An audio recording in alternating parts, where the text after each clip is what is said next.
Hi and welcome back to 𝗕𝗘𝗪𝗀𝗀. Today guys, we're going to be jumping down into an awful lot of data for Bitcoin, taking a look at the on-chain metrics, taking a look at the long positions, the short positions, the liquidations, and all that wonderful stuff. As I get into this video, if you find it useful and informative, smash that like button. I really do appreciate that. If you're new to the channel, then why not go ahead and subscribe, tap the bell, select all the notifications, and in doing so, you will be kept up to date with absolutely everything that we do here at 𝗕𝗘𝗪𝗀𝗀. If you haven't yet joined us in Discord, guys, check it out, linked in the description down below. It's a fantastic community talking crypto 24/7. It's completely free, and I don't think you'll be disappointed by what you find down there. It's the first place that we go to notify you of everything that's going on in the crypto space. So why not go ahead and check it out? Let's jump right down into this one, right? So what we'll do is we're going to start things off with the on-chain data. We'll take a look at the inflows, the outflows. We'll take a look at the wallet counts. We'll then transition over into long positions, short positions, liquidation, and then some charts at the end. So let's get right down into it, right? So what we'll do is we'll start off here. So top right hand corner, we have all of the inflows to exchanges and all the outflows from exchanges from the 1st of January 2023. Okay, so 2.8083 million goes onto the exchanges, 2.7979 million comes off the exchanges, which basically means that 10,000 Bitcoin more has landed on the exchanges and is still there. Okay, essentially that's what it is. Now, why do we talk about this? It's important because we consider inflows the supply and we consider outflows the demand. Okay, these are kind of a really basic way of looking at it, but it does help us understand what inflows and outflows actually mean. It's a balance again, right? It's a very important balance between the supply and the demand. So when we see supply and demand with a supply that is greater than the demand, then we do consider that to be a bearish situation. The very definition, in fact, of a bear market is when the supply outpaces that of the demand, and a bull market is when the demand outpaces the supply. This is a really good analogy, but the inflows and the outflows is not a perfect way of kind of thinking or syncing up to that kind of ideology. But it's a good way to keep an eye on how the market is going, which is why we talk about it. So it's interesting. We've got a reasonably small number of Bitcoin left, to be honest with you, in difference. So I'd say it's kind of neither bullish nor bearish, I'd say, from an inflow outflow point of view. It's just an interesting thing. Now, the most interesting part of it really is that in the previous bull market, the volumes were well over 4 million for the same time period. So we're about half of the volume of what we saw when the last bull market started. So the volume side is actually quite interesting. Not only do we have a very similar setup in terms of inflows and outflows being reasonably balanced, but we don't really have the volume pushing through it. So it's interesting to see that a lot of people are bullish on the market, yet the volume isn't really backing it. And I can show you that. I can go over to, this is our current state of play, right? And if I come over into, let me find it, I know it's here somewhere, right here. Yeah, here. This is not the exact dates. Let me just go ahead and change the dates in here. So it's no longer the 2nd, it is the, yeah, what are we now? We're the 6th. So if I go ahead and put this onto yesterday, apply the filter, there we go.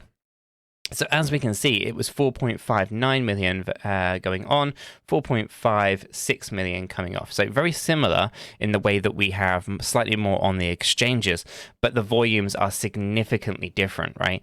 So if we take a look at where we sit right now for the same time period, we can see that we're about 2 million Bitcoin short, both going on and coming off the exchanges. It basically means there's not as much action, there's not as much going on for Bitcoin as there once was. And so to kind of think of things in a bullish way when you're kind of 2 million Bitcoin short, it's interesting. Anyway, we kind of digress. We can kind of get back onto track here, though, and start talking about not only the inflows and the outflows, but the wallet counts as well. Now, we're going to be taking a look at wallet counts. And what I mean by wallet counts is the number of wallets that have a specific amount of Bitcoin in them. So this graph here, the orange line is the price action of Bitcoin, and the black line are the number of wallets that have over 0.01 BTC in them. Okay, so we can see if I hover above this level just here, not sure if it will show you, and you can hopefully zoom in on that. This is 11,781,506 wallets that have over 0.01 BTC in them, okay? There was someone on Twitter, I don't even know who, it was shared in our Discord, saying that an extra 1 million wallets was created in 24 hours. And I just want to kind of point out here that it's not a part of this data. So you can create 1 million wallets, you can create 10 million wallets, you can create 1 billion wallets for all I care. But if it doesn't have over 0.01 Bitcoin in it, then it's not going to show up in my data. And so the point of creating a wallet that has less than 0.01 Bitcoin in it, I'll leave that for you guys to decide whether or not that's actually meaningful or not. The thing with the data that I'm showing you here is I'm trying to show you data that's actually meaningful. You can create 1 billion wallets and they could be empty. It doesn't matter. You can have an increase in these wallets, but if they're empty, it doesn't matter. And what we're really looking for and what we're really tracking here is to see whether or not there's actually an adoption of Bitcoin and whether that is being done centrally through exchanges or whether or not there are external wallets. Now, this is showing us external wallets. These are not internal exchange-based wallets. Right? These are 11.7 million wallets that are external. So we know that there's an accumulation that has occurred. People are either putting them into Trust Wallet or taking it off and putting it into MetaMask, whatever they're doing with it, right? Well, my point here is it's not on an exchange. So there's a reasonable amount of Bitcoin come off the exchanges, and we can kind of see that here, and that's a good sign. But obviously I am concerned because a wallet that has over 0.01 Bitcoin in them and 11.7 million of them, my concern is these are the most vulnerable retail investors, right? These are the retail investors that I don't want to see suffer in the space. These are the retail investors I want to see succeed. However, I do think they are going to succumb to a lot of selling pressure, and we're going to see a significant dip in the number of retail investors that actually do hold Bitcoin over a period of time. But, you know, it's good to look at it like this for now. It's going up, but I am concerned about that, right? So there's an increase of accumulation at the most vulnerable level. Now, as we go up into the other retail wallets, we have a very similar story. Retail investors acting overly emotionally, in my opinion. So again, we have Krill here. This is basically a wallet that has over 0.1 Bitcoin. We have Shrimps, which is over 1 Bitcoin, and Dolphins over 10 Bitcoin. They are all retail investors because of how they react to price movement and how they overreact to price movement. It's probably the better word of talking about it. They're emotional in their approach to the markets. Now, I tag all these as the same because they kind of follow a very similar pattern. And therefore, I dub them retail investors. Although, technically speaking, you've got retail investors probably on the lower side and the shrimp side of things, but the high net worth individuals are probably, family trading offices and stuff like that. But to a degree, they're still acting the same way, ultimately. So, high net worth individuals on the left, and standard 9-to-5 worker, the everyday person. Like you and I guess, are down in the Krill side of things, right? So when we take a look at this, we can see that there's a lot of FOMO going on at these lower levels, right? We can kind of clearly see this. Up here we have 4.3 million wallets that have over 0.1 Bitcoin in them. And up here we have 993,000 that have over 1 Bitcoin in them. So we know that there's a lot of accumulation. I mean, a vast amount of accumulation that's occurring. And this comes from the narrative that the bull market has started. And if you don't get in now, the fear of missing out is just going to be, it's insane, right? It's intense. So the FOMO is definitely getting to a lot of retail investors. And this is ultimately really what the larger institutional players want to see. They want liquidity, and liquidity essentially is money coming into the space or coming out of the space. Liquidity doesn't go one way, it goes both ways. And one of the things that we have to consider is when someone is buying, such as these guys here, someone has to be selling the Bitcoin to them, right? There's only a certain number of Bitcoins in existence, right? So if these lines are going up, someone else's lines have to be going down, right? And it's not the retail investors that are selling. We can see that retail investors are buying, with the exception maybe of these Dolphins, where there's a slight dip here, where they are going from 156,000 wallets to 155,000 wallets. It's not even that. It's probably actually only 100 wallet difference actually between those two numbers. So we can see there's a small amount of selling up here at the Dolphin level, but a lot of accumulation down here at the Shrimp, Krill level and Dust level, okay? So if these guys are buying, then who is selling the Bitcoin to them for them to purchase, right? Because it's a sum-zero game. Someone is selling and someone is buying, always. So if we understand that supply and demand are very key metrics, in fact, the only metrics that really matter to price movement, then we have to consider there's a lot of demand coming in here. Where is the supply coming from? And when we start taking a look at the institutional level wallets, this is where things start to get a little bit on the scary side of things. The thing that people don't really want to pay too much attention to. We have Bitcoin sharks, over 100 Bitcoin per wallet up here. We have Bitcoin whales, 1,000 Bitcoin per wallet. And then we've got the Kraken, okay, 10,000 Bitcoin per wallet. Most recently, we've seen that bullish news of MicroStrategy accumulating another 1,000 Bitcoin and so forth, right? But they're already up here. They're not a reason to see this line go up. They already have over 10,000 Bitcoin. They're just adding to their position, right? That's not a reason that that line's going up. But what we can do here is we can acknowledge that retail investors are FOMOing in and sharks are dumping. They're dumping hard. Now, what are sharks? Well, sharks, in my opinion, are professional traders, okay? They have 100 Bitcoin or more to trade, and they are following the price action. Sometimes they are creating a trend. Sometimes they are just following patterns in data that basically say, buy now, sell here, for example. This is something that we actually saw quite early on. They make mistakes from time to time, but they also make some really good trades. Recently, they made a really good trade. For example, they were buying during early December. I mean, not a small amount of Bitcoin, a stupid amount of Bitcoin. And we obviously saw what happened since January with a price surge to the upside. Now these guys are aggressively coming out. What does that tell you? They've made a lot of profit on the backs of retail investors. And the question becomes, are these traders exiting their positions because they anticipate a bigger move to the downside? I would say they probably do. Now, I'm looking at the charts and the data, and I think that these guys are on the right side of this particular trade in the same way that they were back in December of 2022. So ultimately, sharks are selling, and they're selling to the retail investors.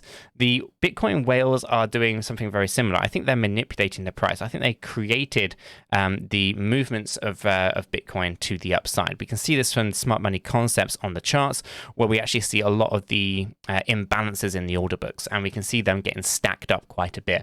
I think that really comes from these Bitcoin whales and these Kraken sized wallets, where they're essentially pushing the market to the upside, but only to create liquidity or pockets of liquidity so that they can get out of their positions later and grab as much of that money as possible. I do fear that there is going to be a big shift in the space, and the people left holding Bitcoin are going to be the retail investors.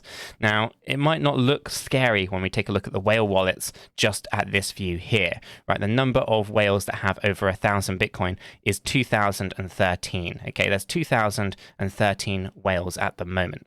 Now, if I go ahead and show you what they have been looking like over the last 365 days, this is what it looks like. Okay, so if I were to take a look here at the number of whale wallets that existed at the actual bottom of November. Okay, so if the Bitcoin bottom is in, there were 2,103 whale wallet accounts. Okay, so there were 2,103 whales that had over 1,000 Bitcoin at the November low. Okay, there is now, as I said earlier, 2013. So they are significantly lower, right? We can almost say there's almost 100 less whales now than there were at the November lows. So the question becomes, are the whales selling the bottom? Okay, did they make a mistake there? Or is retail just assuming that the bottom is in with very little to back it up, and actually the whales are just manipulating the price to make you think that a bull market has started so that they can then exit again and get even more liquidity out of the market? To me, it looks like the whales did not make a mistake back in June when I was talking about this previously, where there were 2,198 whale wallets. A lot of influencers were saying the bottom is in June. Here's a dozen indicators that are selling us in the charts. My trend lines are solid, then they know the bottom is in. And it took a black swan event for this one. Bottom was in June, but it was a black swan event that took us down into the November lows. Whatever you want to call it, it doesn't really matter. But the data here is quite clear.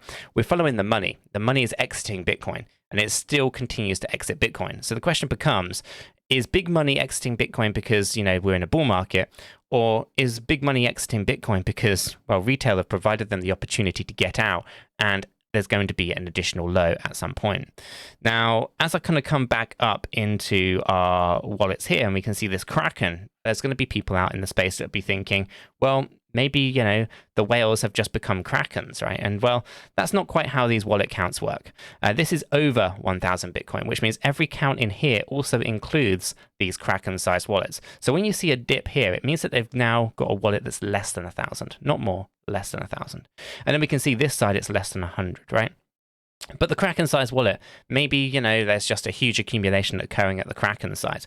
And, you know, yes, there is. I'm not going to sit here and say that there isn't. This is what it looks like on a 365-day view. The Kraken-sized wallet has been accumulating, and it's been accumulating during this entire bear market. Okay, there's a couple of fluctuations in here, like such as this one and this one and this one over here, for example, but they've been accumulating, and they've been accumulating a lot of Bitcoin. So the question becomes, well, why are we not bullish if the Krakens are accumulating Bitcoin? And that's simply because of what happened in 2018 for the Kraken-sized wallet. The Kraken-sized wallet accumulated during the entire bear market of 2018, and what did they do with that Bitcoin? Well, they flooded the markets with excess supply, dragging the price down into the actual bear market low. Okay, so where do we see the Kraken right now? Well, this is 2018. We see them accumulating, we see them flooding the market. And where do we see the Kraken? We see them accumulating. We haven't seen them flood the market. I'm not saying that they're going to definitely guarantee that they're definitely going to be, you know, dropping that on the market and flooding the market with excess supply. But I think the similarities here between how the whales are operating, how the retail is operating, my expectations are that the Kraken is going to be operating in a very similar fashion, and that we will see them flood the markets with excess Bitcoin to drag that price down. Because as I said earlier, everything comes down to supply and demand. And if there's not a lot of demand, when there's a huge amount of supply, that price is going to be tanking hard. But that's my 2 cents on it. Let's jump down into the charts and take a look at what's going on there, right? So not only do we get a good idea as to kind of what is going on with the on-chain data, we can also see that there's a lot of people going short on the market. I say a lot, there's more positions, in fact 2.4% more going short than there are going long, at least on a 24-hour period. Now, why is that important? That's important because essentially, when you have long positions and short positions, you create liquidity within the market, places where you get liquidated, right? And if you're going short on the market, there are pockets of liquidity created higher in the price chart, and where there are liquidity hunters out there, such as the whale operators. Now, essentially, they could be taking that price up higher to liquidate you, grab that liquidity before taking the price down. And by looking at the daily chart, I do think there's a need to push up a little bit higher. And we haven't hit the 30K area of resistance yet either. And it's possible that we push more towards the kind of 32, 34,000 if we really, really had to. So looking at it and looking at the fact that there's a greater position in shorts than there are in longs, at least from a quantity point of view, not necessarily a monetary point of view, we should consider the fact that there is a incentive to push price up higher. Okay. Now, as we take a look at liquidations, the liquidations are low at the moment, and $79.9 million of liquidations in the last 24 hours is really, really small. Back when we saw FTX, just before we saw FTX kind of implode, this was close to 800 million. Okay, so 10x what it is now. And a lot of that was actually FTX liquidating people. And there was a huge amount of liquidations occurring on FTX, which is what flagged it to us before any of the actual news broke about it. We were warning everybody to get out of FTX and potentially short FTT, just because the liquidations didn't stack up, right? It was 90% of all liquidations were essentially FTX, and that was basically just screaming to us that they were grabbing as much money as possible because they needed it. So we'll be able to highlight that. So this is important that we track this, right? And we can see that Binance is pretty much typically the top here. OKX comes in pretty reasonably, and so does Bybit. But for the most part, there's nothing unusual going on at the moment. These are low numbers, and I would expect this to at least do a 5x at some point soon, with liquidations increasing massively. Now, from our price charts, as I was saying earlier, it looks like manipulation. That's because we have all of these imbalances in the order books. Here we can see that a whale or an institutional player or some kind of smart fund bought up some Bitcoin or wanted to buy up some Bitcoin here at 19,137.